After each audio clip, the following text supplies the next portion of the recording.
There's a moment in Athens where Paul is just waiting around. That's not how we usually picture him. We picture the lightning bolt Paul, knocked off his horse, blinded, transformed in an instant. Or the prison cell Paul, writing some of the most quoted lines in human history while chained to a wall. We don't usually picture bored Paul, killing time Paul, the guy pacing a foreign city because his travel companions haven't shown up yet. But that's exactly where this week's lesson opens. Paul gets run out of Berea by an angry crowd, ends up in Athens more or less by accident, and sends word back for Timothy and Silas to catch up with him when they can. And while he's waiting, while he is, by every definition, on a layover, he does the one thing apparently every fiber of the man was built to do. He starts talking about Jesus, in the synagogue, in the marketplace, at the Areopagus, standing in front of philosophers who collected new ideas the way some people collect stamps, mostly because novelty was entertaining to them. He wasn't supposed to be doing ministry there. He was supposed to be killing time, and he couldn't help himself. I think that detail tells you more about Paul than almost anything else in this lesson. This is a man who, if you left him alone in an airport terminal for 6 hours, would somehow end up having a theological conversation with 3 strangers and the guy at the coffee kiosk. Not because he was performing piety, because Jesus was simply the largest thing in his head, all the time, and it kept leaking out. Keep that picture in mind, because it's going to matter for everything else this week. Let's talk about Corinth itself for a second, because the lesson does something smart here. It doesn't let you imagine some generic ancient city. It wants you to understand exactly what kind of place Paul was walking into. Corinth had been flattened by Rome back in 106 BC, leveled. And then, about 100 years later, Julius Caesar rebuilt it from scratch as a Roman colony. Which matters more than it sounds like it should, because a rebuilt city doesn't carry the same weight of old tradition that an ancient city does. Athens had centuries of philosophical pedigree sitting on its shoulders. Corinth was new money. It had 2 harbors, which meant it could tax goods moving in basically every direction, north to south, east to west. And it had become, in a relatively short time, one of the wealthiest commercial centers in that part of the world. New money cities have a particular personality. They tend to be less bound by tradition and more obsessed with status, opportunity, and reinvention. People moved there from everywhere because Corinth was where you went if you wanted to climb. And when you put that kind of ambition next to that kind of wealth, you get a very specific kind of moral weather system. The lesson is blunt about what that weather system looked like. Religious pluralism was everywhere. Shrines to Apollo, Athena, Aphrodite, plus imported Egyptian gods like Serapis and Isis, all competing for attention in the same skyline. And sexual immorality wasn't a side issue. Ancient sources, however exaggerated some of the specific numbers might be, describe organized ritual prostitution tied directly to temple worship. Idolatry and sexual chaos weren't underground vices in Corinth. They were civic culture. They were Tuesday. This is the city Paul looked at and thought, yes, this one, here, which seems like an odd choice until you actually think about it the way Ellen White described it, not as recklessness, but as strategy. She wrote that Corinth's location meant the gospel, once it took root there, would spread to basically everywhere through its trade routes. Paul wasn't picking the easiest city. He was picking the city with the best plumbing, the place where, if you got the message flowing, it would naturally run downhill into every other city connected to it by sea and road. It's the same instinct, honestly, that makes a missionary today choose a hub city over a quiet town. You don't go where it's comfortable, you go where the rivers run. So here's where it gets interesting, and a little funny, in the way real life is funny when you stop and look at it. Paul gets to Corinth and needs a place to live and a way to pay rent. And what does he do? He goes and finds 2 other tent makers, a husband and wife named Aquila and Priscilla, who'd just been kicked out of Rome entirely because the Emperor Claudius had decided to expel all the Jews from the city. Paul moves in with them, sets up shop, starts stitching leather and fabric into tents for a living, the exact same trade he'd learned as a young man. Picture that for a second.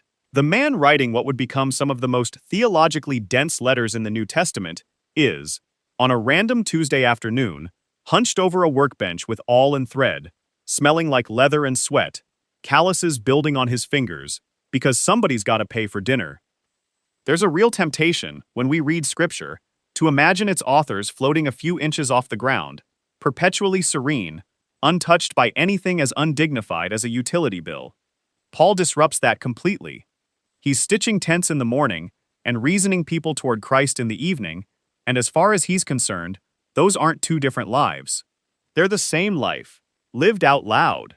There's an old line about William Carey, the English missionary who went to India.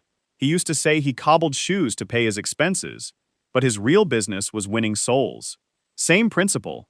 The day job pays the bills. The actual business of your life is something else entirely. Paul would have understood that completely. Tent making kept the lights on. Christ was the business. Now, here's something the lesson points out that I think gets skipped over too quickly most of the time. Paul had a method. He wasn't improvising city to city. Every single time, he went to the synagogue first. There's a phrase for this, to the Jew first, and it shows up explicitly in Romans. It wasn't sentiment, it was strategy, and it made sense on every level. The synagogue was already full of people who knew the Hebrew scriptures, who were already tracking the promises about a coming Messiah, who already had the categories in their heads to understand what Paul was about to say. You don't start a conversation about prophecy fulfillment with someone who's never heard of the prophecy. You start with people who've been waiting their whole lives for exactly this news, even if they don't yet realize the news has already arrived. So Paul walks into the Corinthian synagogue, gets invited, as visiting teachers often were, to read and comment on that week's portion of the Torah, and instead of giving a standard commentary, he reinterprets the most familiar messianic texts through the lens of a man named Jesus, who'd been crucified and, according to Paul, walked out of his own tomb. You can imagine the room, some leaning in, some leaning back, some quietly calculating how fast they could get this guy removed from the building. It didn't go smoothly. Acts says flatly that some of them opposed him and blasphemed, which, in the Greek, carries the sense of deliberately trying to ruin someone's reputation. Not just disagreement, character assassination. They wanted Paul discredited, not just disagreed with. So Paul does something that I think is one of the most underrated strategic pivots in the whole book of Acts. He doesn't quit. He doesn't leave the city in a huff. He just widens the aperture. He starts focusing on a group called the God-fearers, Gentiles who were drawn to Jewish ethics and monotheism, but who'd never formally converted. People standing at the edge of the building, so to speak, close enough to hear everything, but never quite walking all the way in. Paul starts preaching next door, in the house of a man named Titius Justus, who happened to live conveniently right beside the synagogue. Functionally, he just moved the meeting 20 feet over and kept going. And here's the moment that makes the whole thing worth it. Crispus, the actual ruler of that same synagogue, the guy whose job was to manage the place Paul had basically just gotten thrown out of, comes to faith, along with his entire household, and once Crispus turns, a wave of others in Corinth follow. There's something almost comedic about it if you sit with it long enough. The very leader of the institution that resisted Paul ends up being the one who breaks first. Sometimes the hardest door eventually opens from the inside, not because you forced it, but because somebody on the other side finally got tired of standing with their back against it. But the opposition was real, and it clearly weighed on Paul. He admits this himself, later, in his own letter, that he came to Corinth in weakness, in fear, and in much trembling. Not exactly the marketing copy you'd expect from the apostle, who'd later write about pressing toward the mark and fighting the good fight. This was a man genuinely rattled. He'd already been chased out of Berea. He'd already had a strange, unsatisfying run in Athens. And now Corinth was throwing accusations at him too. You start to wonder if the pattern is just going to repeat indefinitely. Show up, get some traction, get run out, repeat. This is exactly the moment the lesson's memory verse drops into the story. One night, and the text is specific that it's at night, the time when fear has the most room to expand and reason has the least, the Lord appears to Paul in a vision. Acts records the words almost as a direct echo of a promise God once gave through Isaiah. Do not be afraid. Speak. Don't be silent. I am with you. No one is going to harm you. And then comes the line that I think is the real heartbeat of this whole lesson. For there are many in this city who are my people. Read that again, slowly, because it's doing something unusual. God isn't telling Paul that Corinth is about to become easy. He isn't promising the opposition will vanish or that the city will suddenly clean up its morals. He's telling Paul something almost like a hidden inventory report. There are people in this city, right now, today, walking past the temples to Aphrodite, going about their licentious, idol-soaked Tuesday, who already belong to me. You just haven't met them yet. Ellen White describes Paul's state of mind right before this vision in a way that I find genuinely moving.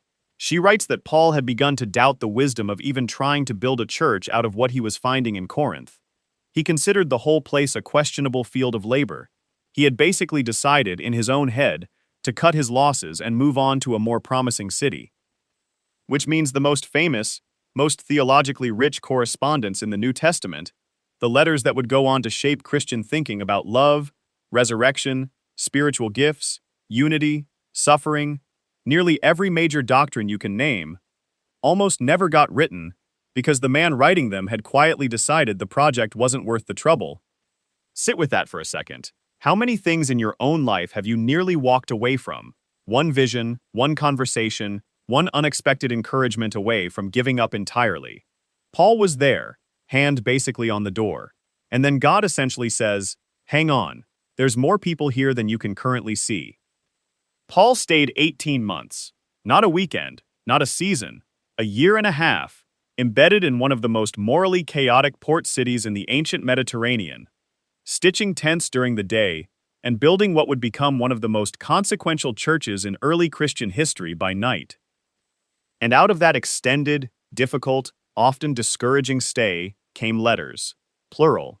The lesson points out something that surprises a lot of people the first time they hear it. What we call 1st and 2nd Corinthians weren't the only letters Paul wrote to that church. There was at least one earlier letter that's now lost entirely, referenced briefly inside 1 Corinthians itself, and there was likely another letter, sometimes called the severe letter, written between 1st and 2nd Corinthians, which has also vanished from history.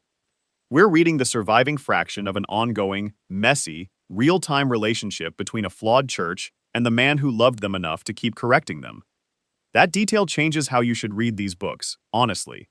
1st and 2nd Corinthians aren't polished theological treatises written from a place of calm distance.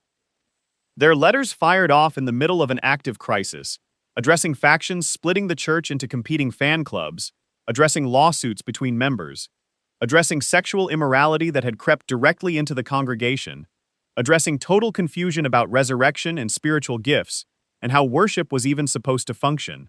Paul was triaging a church that, by every honest measure, was a mess. And here's the line that I think deserves more attention than it usually gets. Look at what Paul tells the Corinthians in his second letter. He says he wrote to them, out of much affliction and anguish of heart, with many tears. Not annoyance, not professional obligation. Anguish, tears. This wasn't a pastor filing a complaint. This was someone who genuinely loved a deeply broken group of people enough that their dysfunction kept him up at night.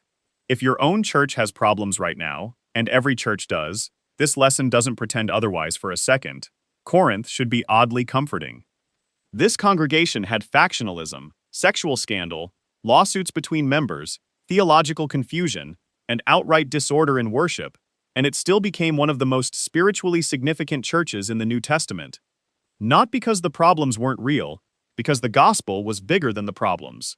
Let's circle back to something easy to miss in all of this, the question of identity, which the lesson spends real time on, and which I think is actually the quiet engine running underneath everything else this week. Paul opens nearly every one of his letters the exact same way, an apostle of Jesus Christ, called by the will of God, not a respected Pharisee, not a man with an impressive education, though he absolutely had one, not even a survivor of persecution, though he'd certainly earned that label too. He leads with apostle, someone sent, someone with a specific assignment from a specific person. And the lesson makes a point that's worth sitting with. Organizations and individuals who can't clearly define who they are will inevitably struggle to define what they're supposed to be doing. You see this constantly outside of church life too. Companies spend enormous money figuring out their brand identity because a business that doesn't know who it is can't figure out what it's actually for. Paul, somewhat remarkably for a first-century missionary, understood this instinct intuitively. His sense of identity wasn't built on his resume, the elite education, the religious pedigree, the zeal he'd once poured into persecuting Christians before his conversion. His identity was built entirely on one encounter, on one road, with one-way first person. Everything else was just biography. That encounter was identity. And that's exactly the identity crisis playing out in Corinth too. Just in miniature, and in a much messier form. The congregation had started dividing into camps, some saying they followed Paul, others saying they followed a teacher named Apollos, others claiming allegiance to Peter. They'd taken a church meant to be united around Christ and turned it into competing fan bases, the way people today might argue passionately over which celebrity pastor or which podcast host has the better takes. Paul's response is sharp and direct. Is Christ divided?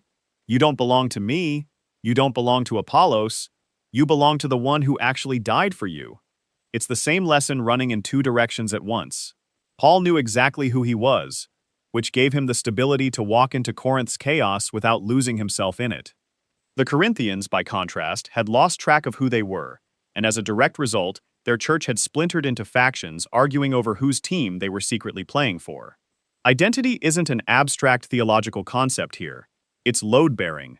Get it wrong, and everything downstream of it, your mission, your unity, your sense of purpose, starts to wobble. So here's where I want to land this, because this lesson is doing more work than it first appears to. This is week 1 of a 13-week journey through 2 letters written to one of the most dysfunctional churches in the early Christian movement. And before the quarter gets into love chapters and resurrection arguments and spiritual gifts and all the famous, frequently quoted material still ahead of us, the lesson wants you to first sit in the actual dirt of how this all started. A weary, frightened missionary, a wealthy, morally chaotic city, a small band of tent makers working a side hustle to fund a mission, a synagogue leader who flips from opposition to belief, a vision in the dark that arrives exactly when a man was ready to quit. None of it was clean. None of it looked, from the inside, like the beginning of something that would echo for 2,000 years. Which might be the most practically useful thing in this entire lesson, if you're honest about your own life right now. Whatever feels chaotic, whatever city or season or relationship or ministry currently feels like a questionable field of labor, to borrow Ellen White's phrase, you have no idea what's actually growing underneath the surface of it. Paul didn't either. He was ready to write Corinth off completely, and Corinth ended up giving us some of the richest, most quoted writing in the entire New Testament. There's a reason the lesson opens this whole quarter with that promise instead of with the problems. Before you get to a single argument about division, before a single rebuke about sexual ethics, before a single confusing question about resurrection, God wants Paul, and wants you, to hear one thing clearly first. There are many in this city who are my people. You just haven't met them yet. Stay in it. Stitch the tents. Walk into the synagogue again tomorrow, even after they tried to throw you out today. The letters worth writing usually come from the cities worth staying in. That's lesson 1. We've got 13 weeks ahead of us in Corinth. And trust me, it only gets more interesting from here.